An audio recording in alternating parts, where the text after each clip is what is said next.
បានគោរពជំរាបសួរប្រជាកសិករទាំងអស់គ្នាក៏ដូចជាពុកម៉ែបងប្អូនទាំងអស់គ្នាដែលនៅតាមទីក្រុងវីដេអូថ្ងៃនេះផងដែរខ្ញុំនឹងពំនាំជាចំណេះដឹងមួយសម្រាប់ពុកម៉ែបងប្អូនទាំងអស់គ្នាជាពិសេសត្រូវម៉ាច់តែម្ដងចំពោះពុកម៉ែបងប្អូនប្រជាកសិករក៏ដូចជាពុកម៉ែបងប្អូនដែលរស់នៅទីក្រុងតាក់ទងជាមួយនឹងអត់មានទីធ្លាសម្រាប់ធ្វើការដាំដុះដំណាំអញ្ចឹងនៅក្នុងវីដេអូនេះផងដែរខ្ញុំនឹងនាំពុកម៉ែបងប្អូនទៅទស្សនាការដាំដំណាំបន្លែវាបន្លែស្លឹកណាពុកម៉ែបងប្អូនទាំងគ្នា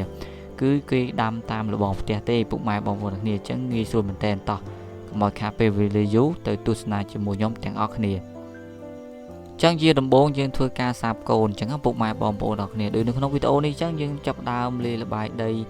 មានជីកំប៉ុស្តជួយអីលាយច្បល់ចូលគ្នាហើយយើងចាប់ដើមរោយគ្រាប់វាហើយតោះមកយើងរោយដីលុបពីលើអញ្ចឹងពុកម៉ែបងប្អូនទាំងគ្នាបន្តមកទៀតយើងធ្វើការស្រោចស្រពទឹកឲ្យសើមចូលទៅដើម្បីឲ្យកូនដំណាំយើងដុះហើយតាក់ទងជាមួយនឹងពពួកស្ពៃនេះពុកម៉ែបងប្អូនគ្នាគឺអាយុកាលវាខ្លីទេពុកម៉ែបងប្អូនគ្នាអត់យូរទេអញ្ចឹងយើងអាចថាក្រោម10ថ្ងៃយើងអាចយកទៅដាំបានហើយពុកម៉ែបងប្អូនទាំងអស់គ្នាអញ្ចឹងតាក់ទងមួយក្នុងវីដេអូនេះគាត់ដាំគាត់ប្រើប្រាស់នៅដបទឹកសុទ្ធរបស់យើងពុកម៉ែបងប្អូនគ្នាអញ្ចឹងដបទឹកសុទ្ធឲ្យអត់មាន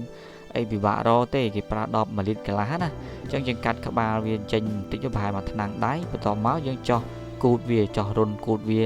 ដើម្បីឲ្យវាជ្រាបទឹកចេញបើសិនជាយើងអត់ចោះរុនគូតវាទេយើងស្រោចទឹកមកទឹកដក់នៅហ្នឹងវារលួយរឹសអញ្ចឹងពុកម៉ែបងប្អូនគ្នាអញ្ចឹងយើងត្រូវការចោះវាចេញអញ្ចឹងមកដើម្បីឲ្យវាជ្រាបទឹកចេញខ្លះនៅពេលដែលយើងស្រោចទឹកលើសអីចឹងទៅបន្ទាប់ពីយើងចោះរួចរាល់ហើយយើងចាប់ផ្ដើមយកវាទៅភ្ជួរតាមជញ្ជាំងរបងផ្ទះយើងអញ្ចឹងពុកម៉ែបងប្អូនទាំងគ្នាអញ្ចឹងជញ្ជាំងយើងនឹងយើងចាប់ផ្ដើមស្វានវិសណាពុកម៉ែបងប្អូនទាំងគ្នាបន្ទាប់មកយើងយកអាដបទឹកដែលយើងក្រងដាំហ្នឹងយកទៅភ្ជួរជាមួយអាវិសហ្នឹងទៅគឺជាការស្លាញ់ហើយយើងធ្វើជាជួរអញ្ចឹងទៅឃើញស្អាតមែនតើដូចនៅក្នុងវីដេអូអញ្ចឹងណាឃើញមានសោភ័ណភាពស្អាតណាបន្ទាប់ពីយើងចាប់ផ្ដើមភ្ជួរដបទឹកសុទ្ធរួចរាល់អស់យើងចាប់ផ្ដើមដាក់ល្បាយដីចូលអញ្ចឹងល្បាយដីនេះគាត់លាយជាមួយជីកំប៉ុស្តហើយស្រាច់ហើយពុកម៉ែបងប្អូនទាំងអស់គ្នាអញ្ចឹងបើសិនជាពុកម៉ែបងប្អូនទាំងអស់គ្នាដែលនៅទីក្រុងគាត់ជាអ្នករស់ស៊ីគាត់ជាអ្នកធ្វើការគាត់អត់មានពេលវេលាគ្រប់គ្រាន់អីគាត់អាចធ្វើលក្ខណៈចេះបានងាយដើម្បីឲ្យបានបន្លែហូបមានសុវត្ថិភាពមានប្រភពច្បាស់លាស់អញ្ចឹងពុកម៉ែបងប្អូនគ្នាហើយតាក់ទងជាមួយល្បាយដីនេះបើសិនជាពុកម៉ែបងប្អូនដែលនៅទីក្រុងអត់ដឹងទៅរកណាទេអាចទិញបានព្រោះខ្ញុំឃើញមានគេលក់ច្រើនដែរតាមเพจតាមអីចឹងណាអញ្ចឹងអាចទិញបានហើយនៅថ្ងៃអនាគតខ្ញុំក៏ក្រុងធ្វើជាល្បាយដីក៏ដូចជាជីកំប៉ុស្តទឹកឬក៏ថ្នាំពោធិធម្មជាតិចែកជូនពុកម៉ែបងប្អូនយកទៅប្រើប្រាស់ដែរសម្រាប់លក់ដូរអញ្ចឹងណាពុកម៉ែបងប្អូនគ្នាអញ្ចឹងបន្ទាប់ពីយើងលាយល្បាយដីហើយយើងចាប់ផ្ដើមយកល្បាយដីហ្នឹងទៅច្រកចូលទៅក្នុងដបទឹកសុទ្ធដែលយើងក្រងដាំហ្នឹងណាពុកម៉ែបងប្អូនទាំងគ្នាយើងចាប់ផ្ដើមច្រកតាមហ្នឹងមកដោយរូបភាពវីដេអូបង្ហាញអញ្ចឹងណាគឺយើងច្រកឲ្យគ្រប់ចំនួនអញ្ចឹងមកនៅពេលដែលយើងច្រកគ្រប់ចំនួនហើយយើងចាប់ផ្ដើមយកកូនបន្លែយើងយកមកដាំហើយពុកម៉ែបងប្អូនទាំងគ្នាហើយខ្ញុំគិតថាតើតើមួយវីដេអូនេះដូចជាមិនមានអីពិបាកទេពុកម៉ែបងប្អូនទាំងគ្នាហើយការដាំក៏មិនអីពិបាកដែរគ្រាន់តែយើងចោះរុនយកដៃយើងញុចតិចមកឲ្យមានប្រហោងហើយដាក់កូនដំណាំយើងភ្លឹបច្បាច់ដីលុបគល់វាអញ្ចឹងទៅគឺជាការសាច់ហើយបន្ទាប់ពីយើងដាំហើយយើងចាប់ផ្ដើមធ្វើការស្រោចស្រពទឹកឲ្យវាសើមចូលទៅដើម្បីឲ្យកូនដំណាំយើងវាចាប់ផ្ដើមចាប់ឫសជាមួយនឹងល្បាយដីអញ្ចឹងពុកម៉ែបងប្អូនទាំងគ្នាបន្ទាប់ពីយើងដាំបានរយៈពេល15ថ្ងៃនេះជារូបភាពដែលយើងដាំបានរយៈពេល15ថ្ងៃណាពុកម៉ែបងប្អូនទាំងគ្នាអញ្ចឹងឃើញថាកូនដំណាំយើងចាប់ផ្ដើមលូតលាស់ចេញស្លឹក3ស្លឹក4មកហើយពុកម៉ែបងប្អូនទាំងគ្នាអញ្ចឹងដល់ពេលវេលាដែលយើងចាប់ផ្ដើមប្រើប្រាស់ជីហើយពុកម៉ែបងប្អូនទាំងគ្នាហើយខ្ញុំជម្រាបពុកម៉ែបងប្អូនទាំងគ្នាអញ្ចឹងតាក់ទងជាមួយនឹងដំណាំពពួកយកស្លឹកនេះគឺ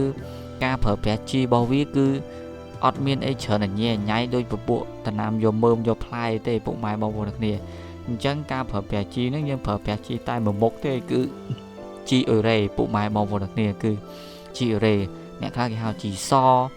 បងប្អូនខ្លះគាត់ហៅជីពងខ្យងអញ្ចឹងណាអញ្ចឹងគឺយើងងាយស្រួលប្រើទេគឺអត់មានភាពស្មុគស្មាញញ៉ៃទេដូចនៅក្នុងវីដេអូគាត់បង្ហាញហ្នឹងគេជីអ៊ឺរ៉េហើយយើងប្រើប្រាស់ធុងពេត្រូមួយមកធុងហ្នឹងយើងវាល់មក កូនកែវដែលគេវល់ហ្នឹងបើសិនជាខ្ញុំគិតប្រហែលជា300 ក្រាមហ្នឹងពុកម៉ែបងប្អូនគ្នាប្រហែលប៉ុណ្ណឹងអញ្ចឹងណាអញ្ចឹងយើងដាក់តាមហ្នឹងទៅគឺអត់មានបញ្ហាទេហើយតាក់ទងជាមួយនឹងជីអរ៉េនេះគឺវារលាយរឿនមែនតើពុកម៉ែបងប្អូនគ្នាគ្រាន់តែដាក់ចូលទឹកកូរបន្តិចគឺវារលាយសុលចូលគ្នាជាមួយទឹកតែម្ដងគឺសពសាច់មួយល្បាយតែម្ដងអញ្ចឹងណាអត់ដូចពពួកជីកាលីពពួកជី DAP អីទេគឺពពួកជីហ្នឹងតតែកូរត្រាំវា1យប់2យប់អីណោះបានអាចយកទៅប្រើស្រួលវារលាយអស់អញ្ចឹងណាប៉ុន្តែជីអរ៉េនេះគឺលឿនមែនតើគ្រាន់តែកូរមួយផ្លែតឲ្យលាយចូលគ្នាតែម្ដងបន្ទាប់មកយើងធ្វើការស្រោចស្រពទៅលើកូនដំណាំយើងមកច្រូចអញ្ចឹងណាពុកម៉ែបងប្អូនគ្នាព្រោះកូនដំណាំយើងវានៅទូចដែរទេអញ្ចឹងយើងស្រោចបន្តិចមកដើម្បីឲ្យវាមានសារធាតុចិញ្ចឹមគ្រប់គ្រាន់សម្រាប់ការលូតលាស់របស់វាអញ្ចឹងណានេះយើងដាំបានរយៈពេល25 ថ្ងៃហើយពុកម៉ែបងប្អូនគ្នាឃើញថាកូនបន្លែរបស់យើងមានសុខភាពល្អមែនតើខៀវបំប្រងស្រស់ញញឹមតែម្ដងគួរឲ្យចង់ទទួលទានអញ្ចឹងណាពុកម៉ែបងប្អូនគ្នាដូចនៅក្នុងវីដេអូនេះអញ្ចឹងគាត់នៅពេលដែលកូនដំណាំយើងបានអាយុកាល25 ថ្ងៃយើងចាប់ផ្ដើមកាត់ស្លឹកចាស់វាចេញខ្លះអញ្ចឹងណាទី1យើងកាត់អញ្ចឹងទៅឃើញវាសោភ័ណភាពវាស្អាតដែរអញ្ចឹងគួរឲ្យតាក់ទាញទី2វាចំណេញនៅពេលដែលយើងដាក់ជីទៅវាទទួលបាននៅសារធាតុចិញ្ចឹមគ្រប់គ្រាន់ទៅលើស្លឹកដែលយើងត្រូវការបើសិនជាយើងអត់កាត់វាចេញខ្លះទេយើងដាក់ជីទៅវាអាស្លឹកចាស់ដែលវាប្រើកាតកើតហ្នឹងសម្រាប់យើងយកទៅបរិភោគវិញហ្នឹងគឺវាទទួលជីពីនឹងដែរគឺវាបឺតជីអញ្ចឹងណាអញ្ចឹងវាអត់ល្អទេវាខាតជីប៉ុន្តែបើយើងតែងវាចេះគឺវាល្អដែរនៅពេលដែលយើងដាក់ជីទៅកូនដំណាំរបស់យើងវាទទួលបានសារធាតុចិញ្ចឹមគ្រប់គ្រាន់ទៅលើស្លឹកដែលយើងត្រូវការអញ្ចឹងណាពុកម៉ែបងប្អូនគ្នាហើយមើលទៅឃើញសោភ័ណភាពស្អាតមែនតើបន្ទាប់ពីយើងតែងស្លឹកកាត់ស្លឹកវាហើយយើងចាប់ផ្ដើមថែមល្បាយដីចូលដែលលាយជីកំប៉ុស្តហ្នឹងពុកម៉ែបងប្អូនគ្នាអញ្ចឹងយើងចាប់ផ្ដើមថែមវាពេញនឹងមកដើម្បីឲ្យវាមានសារធាតុចិញ្ចឹមគ្រប់គ្រាន់បន្ថែមក៏ដូចជា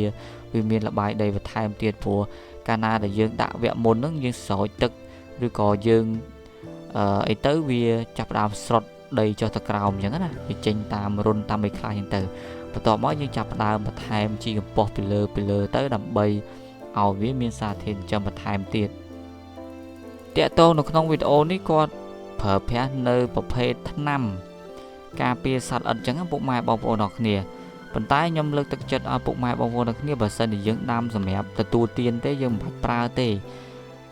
យើងអាចចាប់វាដៃឬក៏យើងប្រើប្រាស់នៅប្រភេទថ្នាំជីវសាស្ត្រថ្នាំពុលធម្មជាតិអីចឹងយើងធ្វើខ្លួនឯងអញ្ចឹងពុកម៉ែបងប្អូនអរគ្នា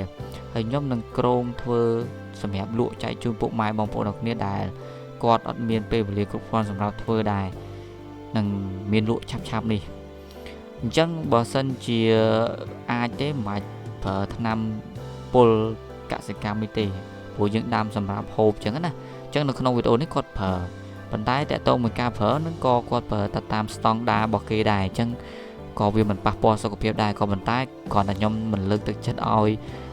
ពុកម៉ែបងប្អូនគ្នាប្រើទេដោយសារតែយើងដាំហូបខ្លួនឯងលក្ខណៈគ្រួសារបន្តិចបន្តួចអញ្ចឹងណាអញ្ចឹងយើងអាចឆ្លៀតពេលទៅនេពីការងារពីការរស់ស៊ីយើងអាចដើរចាប់តកៅឬក៏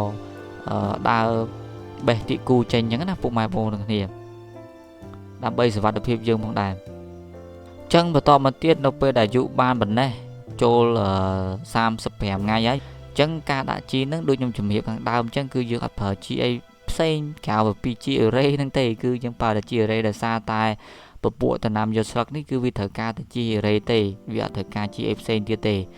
ប៉ុន្តែដំណាំយកស្លឹក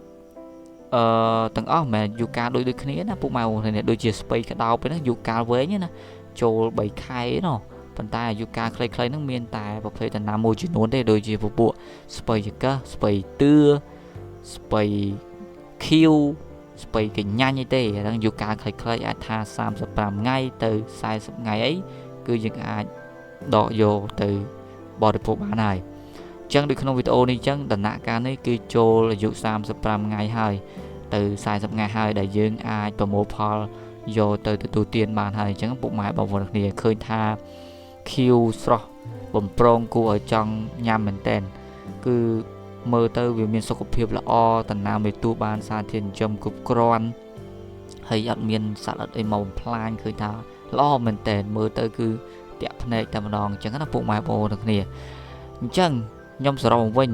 នៅពេលដែលពុកម៉ែបងប្អូនទាំងអស់គ្នាបានទស្សនាវីដេអូនេះហើយខ្ញុំសង្ឃឹមថាពុកម៉ែបងប្អូនទាំងអស់គ្នានឹងទទួលបានចំណេះដឹងមួយទៀតទាក់ទងជាមួយនឹងការដាំដុះបន្លែលក្ខណៈគ្រួសារសម្រាប់ការហូបចុកអញ្ចឹងណាយើងដាំលក្ខណៈគ្រួសារចេះទៅយើងមានប្រភពច្បាស់លាស់សម្រាប់ការហូបចុកហើយតាក់ទងមួយការបរិភោគក៏យើងមិនសូវជាខ្លាចបើសិនជាយើងងាកទិញផ្សារគឺប្រភពមិនដឹងមកពីណាទេជួនកាលមកពីប្រទេសវៀតណាមមកពីចិនអីចឹងនៅបន្លែមានជាតិគីមីអីចឹងទៅយើងមើលមិនឃើញដែរអាហ្នឹងអញ្ចឹងណាហើយទី2ខ្ញុំគិតថាវីដេអូនេះត្រូវច្រើនតាក់ទងជាមួយនឹងពុកម៉ែបងប្អូនដែលនៅទីក្រុងគាត់អត់មានពេលវេលាគ្រប់គ្រាន់ក៏ដូចជាអត់មានទីធ្លាសម្រាប់ធ្វើការដាំដុះបន្លែអញ្ចឹងណាអញ្ចឹងគាត់អាចរៀបជាជាប់ជាមួយលបងផ្ទះបានដូចក្នុងវីដេអូនេះអញ្ចឹងគាត់អាចធ្វើអញ្ចឹងបានហើយគាត់ទិញ